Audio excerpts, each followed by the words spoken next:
মনীষা রান্নাঘরে আবারও একবার তোমাদের স্বাগত জানাই। আবার একটি নতুন রেসিপি নিয়ে চলে এসেছি। আজকে আমি বানাবো পাস্তার একটা অসাধারণ রেসিপি। চলো আমি কিভাবে বানাই তোমাদের সাথে শেয়ার করব। আমি এখানে একটা প্যান নিয়ে নিয়েছি, তার মধ্যে দিয়ে দিয়েছি পরিমাণ মতো পানি, পরিমাণ মতো লবণ, তারপরে পাস্তাগুলো দিয়ে দেব পানির মধ্যে।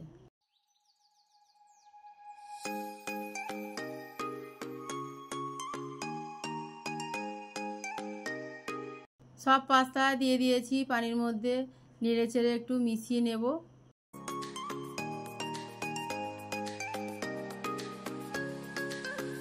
তারপর পাস্তা সেদ্ধ করে নেব 80%।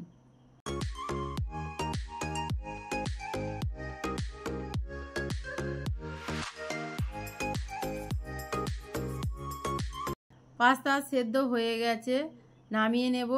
একটা স্ট্রেনারের মধ্যে ছেঁকে নিয়ে ঠান্ডা পানি দিয়ে, ঠান্ডা বলতে নর্মাল পানি দিয়ে ভালোভাবে ধুয়ে নেব।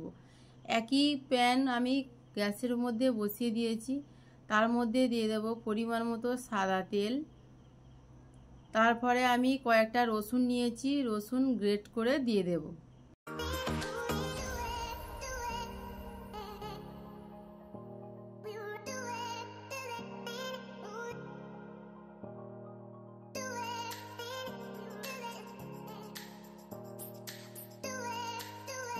রসুন গ্রেট করা হয়ে গেছে, এবার আমি আদা নিয়েছি 1 ইঞ্চি মতো, আদাও গ্রেট করে দিয়ে দেব তেলের মধ্যে। তারপরে দেব একটা পেঁয়াজ কুচিয়ে নিয়েছি, একটা পেঁয়াজ কুচি দিয়ে দেব তেলের মধ্যে। সব কিছু ভালোভাবে নেড়ে চেড়ে একটু ভেজে নেব।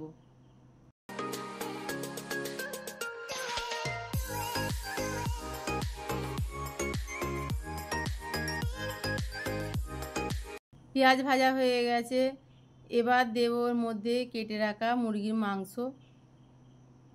মাংস কিছুটা সময় আমি ভালোভাবে নেড়ে চেড়ে ভেজে নেব।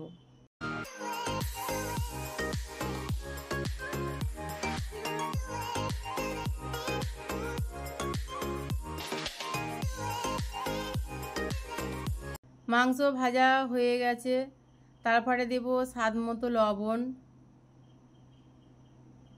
দিয়ে আবারও কিছুটা সময় নাড়াচাড়া করে নেব।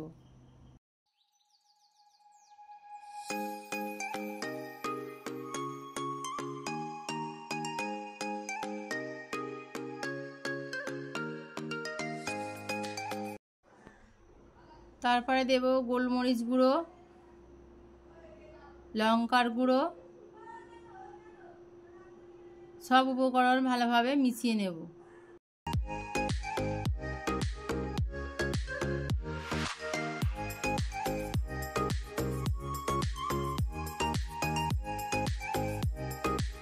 প্লেন টমেটো সস,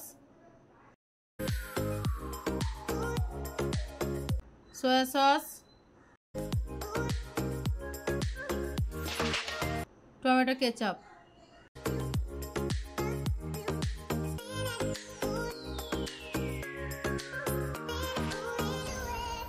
সব কিছু মাংসের সঙ্গে ভালোভাবে কষিয়ে নেব।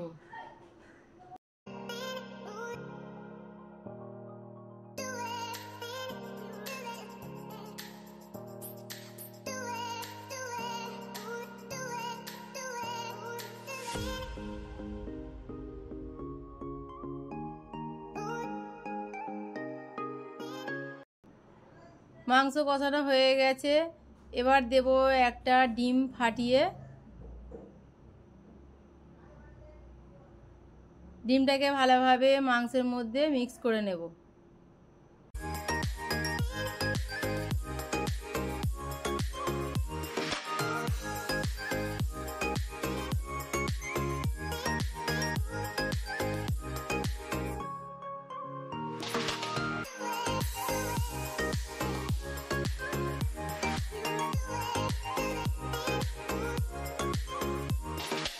সব কিছু ভালোভাবে কষানো হয়ে গেছে, তেল ছেড়ে গেছে।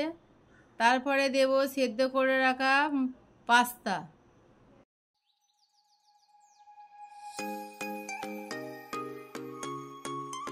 পাস্তা দেওয়ার পর কিছুটা সময় ভালোভাবে কষিয়ে নেব।